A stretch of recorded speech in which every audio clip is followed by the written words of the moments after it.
welcome back to another episode of Bass Bites. My name's Ann Luna. I appreciate you guys tuning in and your questions, your comments. So today, I have been thinking about the differences between what sets apart pretty good musicians from professionals and looking at different levels, right? I just got back from teaching at Desert Night Acoustic Music Camp, and there's the beginners, right, that are lacking some confidence. There's the people who've been doing it a little while and they're pretty good, but you can always tell a difference between, like, if they're a little more practiced, right, or things that they really know, and then like the pros, right? And I'm thinking of ways that you can practice pieces of that puzzle. I mean, part of it's experience, sure. But I think a lot of it is confidence. And I know for myself, playing at a professional level, that different performances will be better or worse, in my own opinion, and probably come across to the audience that way too, depending on my own level of confidence, right? And there's other things too, but this is something that I can generally have some level of influence or control over. So, a way to practice this at home. There's a lot of apps out there and freebie things. There's freebie jam tracks out there. We're going to look at some preloaded things that are in iReal Pro, and you can adjust the tempo here. You can adjust chords. So this is looking at a song that me and my fellow whereabout, Beth Mead, do, called Sioux City Sue, and we're just going to practice hearing that click. This is going to give us 8 little clicks. It's also great if you're going to the studio and getting ready to play with a click track too. But more on that maybe in another thing. First, I'm going to come in intentionally timidly. So, I'm practicing non-confidence.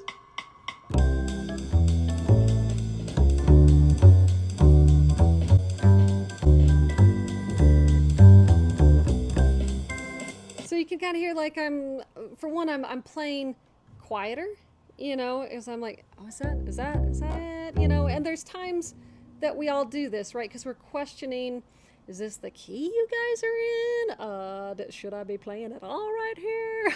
So, a piece of advice my bass teacher, Paul Sharp, gave me was to make my mistakes big.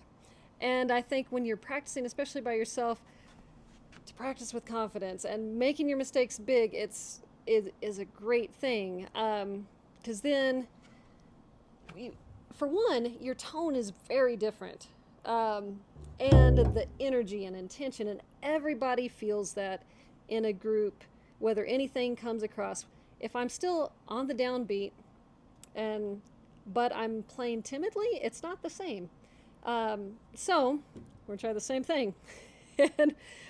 And at first, I'm not even going to worry about walking or anything. I'm just going to hit the chord changes, right? So just to practice that, being confident. 1, 2, 3, 4.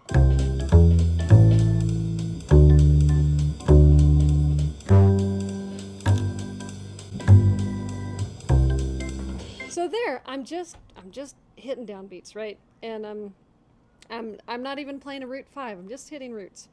So you could do that same thing. Now let's do it with a root and a 5. Where this first measure is a split measure between a C and an E7, for those playing along.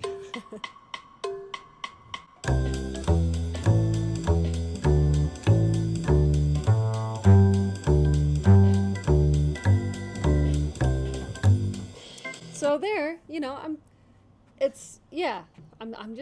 practicing another beat. Now, let's see. Maybe now I'm starting to feel the song, right? So let's try to throw in at least a little bit of a walking line. It's something like I might be more likely to play.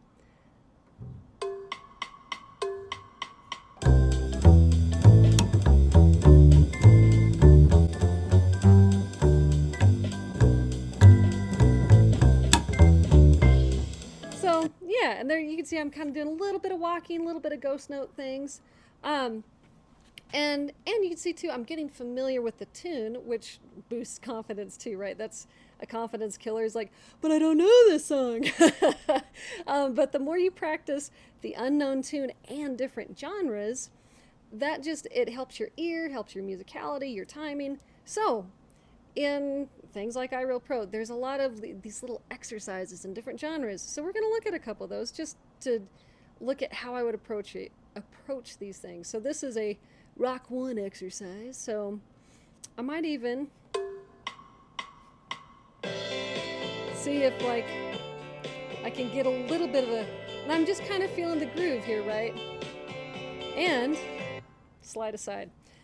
Even when I'm coming into an unknown song, I might let them just kind of play through a few bars first, right? And then it makes it look like an arrangement, right? Because it's really noticeable when the bass comes in. But now I've got that groove, right? Bum, bum, bum. And I've got kind of a tempo, and I'm kind of feeling. So now, I'm actually going to start that back at the beginning. And I'm just going to come in on downbeats and again. 2, 3, 4. And here's just chord changes. An A minor 7 to a D7. Now I've got a little bit of a feel.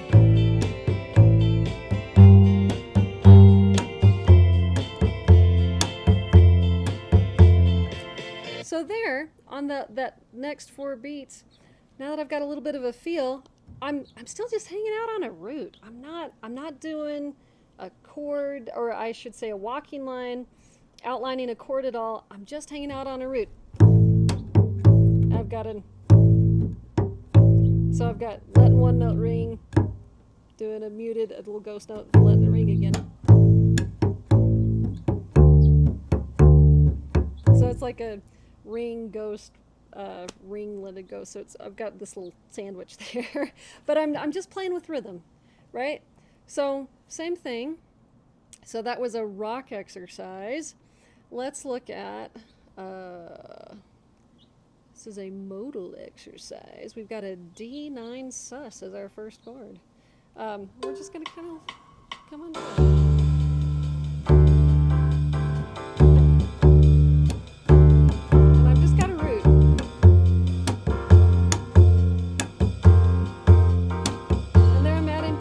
Note thing, right?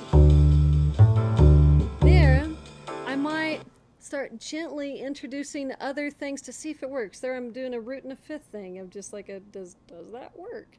So now,